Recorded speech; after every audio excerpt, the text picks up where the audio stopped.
You're listening to the Ento Podcast, Episode 7. Looking to stay up to date on all things entomorphagy? You're in the right place. Welcome to the Ento Podcast with your host, Ross Bell.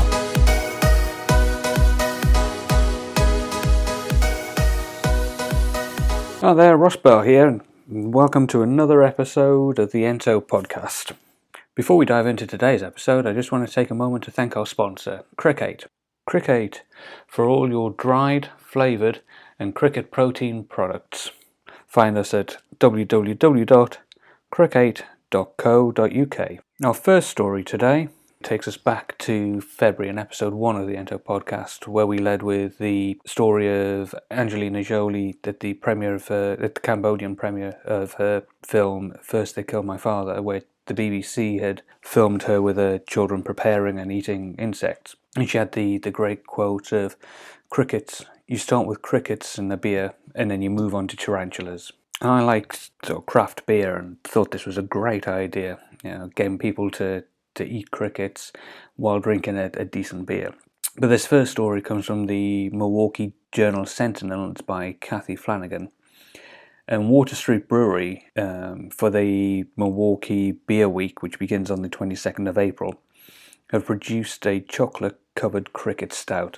So the stout, when they are making it, they add 15 pounds of cricket flour into the mash. Hops are combined, and the whole thing is aged in artisanal cocoa nibs. Chances are good that if you didn't know there were crickets in the beer, you wouldn't taste them and would focus on the beer's biggest flavours, the dark chocolate and the caramelised barley. But the cricket is out of the bag when the bartender hands over the glass.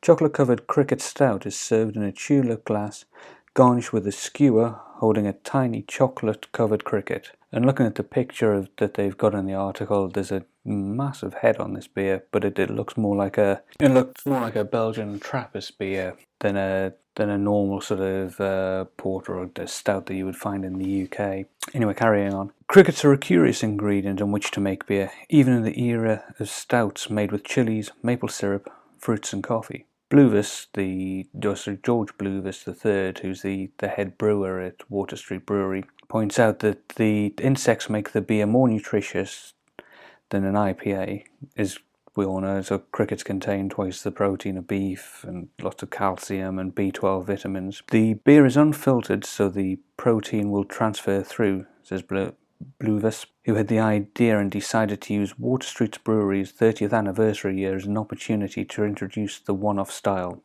The stout's got a ABV of 6% and costs $6.50. But if you're down Milwaukee Beer Week from April the 22nd, go by the Water Street Brewery area and have a try. And let me know what it thinks. And if the Water Street Brewery are listening and they can bottle this up, then I'm quite happy to have a bottle or two to sample and do a review. Our next story is from the Kobe magazine. It's entitled Snap, Crackle, Crunch, and it's by Susan Abram. For most people, a cricket's chirp is the song of summer, but for a multidisciplinary team of Kobe alumni, the uninhibited chorus that comes from the insects marks a leap forward for the future of sustainable food systems. The process starts in a warehouse 20 miles northwest of downtown LA, where thousands of crickets are raised for human consumption. We wanted to develop a sustainable source of protein, and crickets seemed like the perfect way to do so, said Peter Marco. Over 2 billion people worldwide include insects in their diet, and we want Westerners to realize the nutritional and environmental benefits of doing so. Marco and Elliot Mermel, both 27, founded Coalo Valley Farms almost 2 years ago with a goal of becoming part of the emerging edible insect market. Along with Lucas Harlson and Sophie Hamlet, the team migrated west to develop ways to cultivate the resources in the community around them. We believe the power of farming and the power of the cricket, says the farm's official brochure. The company reached a milestone this year when local restaurant Grain Lab Deli and Kitchen in Burbank contacted Coalo Valley Farms to help create and serve cricket burgers. Grain Lab owner Tim Cranks said he'd read about Coalo and wanted to see if customers were ready to try a burger that wasn't quite vegetarian but still high in protein. The burgers were available for a few weeks and the response was positive. At least 30 customers made the leap in the first week. Grain Lab chef Flavie Manthera used the dry roasted whole body crickets, without the legs, in a patty made from quinoa and topped off with a horseradish aioli. Well as the cricket burgers, the guys also produce chocolate covered crickets, the cricket powder, the cricket flour obviously, and they do a cricket jerky which looks quite interesting. Might have to try some of that. They are also trying to raise mealworms. And I'll put a link to the article in full on the show notes if you want to read it. The next story's been in a couple of the papers, but this comes from Sports Illustrated, and it's titled "Mariners fans literally can't stop ordering, eating toasted grasshoppers," and it's by John Taylor.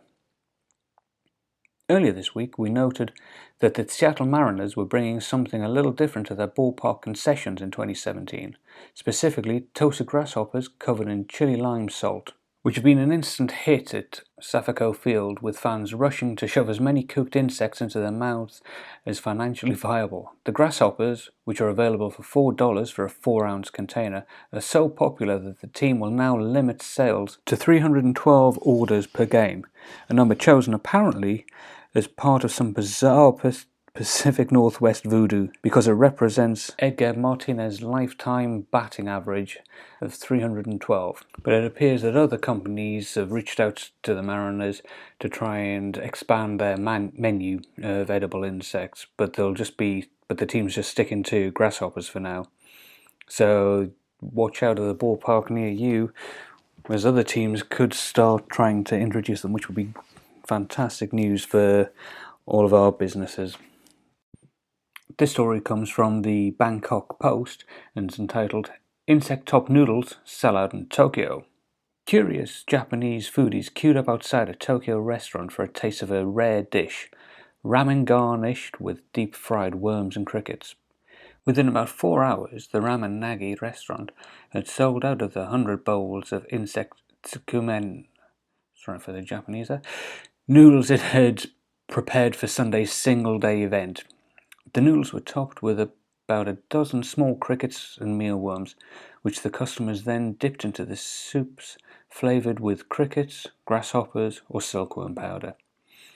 "It's deep fried, so it's really crispy, and it doesn't have a bad taste," said 22-year-old student Anri Nakatani. "It's almost like deep-fried shrimp." The event was organised by the restaurant owner, who had set up insect-eating events in Tokyo, including a Valentine's Day celebration that served chocolates, cakes, and cocktails featuring insects. Shinohara, who started eating bugs as a child, wants to promote the alternative food culture in Japan and around the world through ramen, a popular Japanese food. The full course, costing 3,000 yen, or about 940 baht, consists of insect ramen, a bowl of rice with crickets, spring rolls with fried worms, and ice cream flavoured with insect powder.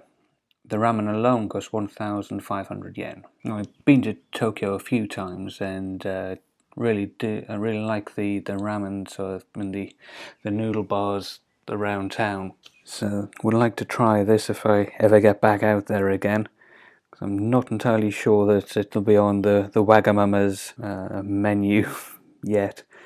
Thanks for listening. We'll see you again next week. Don't forget that all the show notes are on www.theentopodcast.co.uk. And if you can subscribe in iTunes and let us know what you think, that'd be great. Till next time, bye. Thanks so much for listening to the Ento Podcast. For more great content and to stay up to date, visit theentopodcast.co.uk and on Facebook and Twitter at The Ento Podcast. We'll catch you next time.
This story comes from the Bangkok Post and is entitled Insect Top Noodles Sell Out in Tokyo.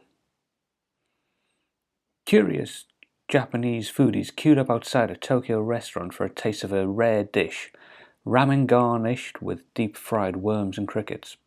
Within about 4 hours, the Ramen Nagi restaurant had sold out of the 100 bowls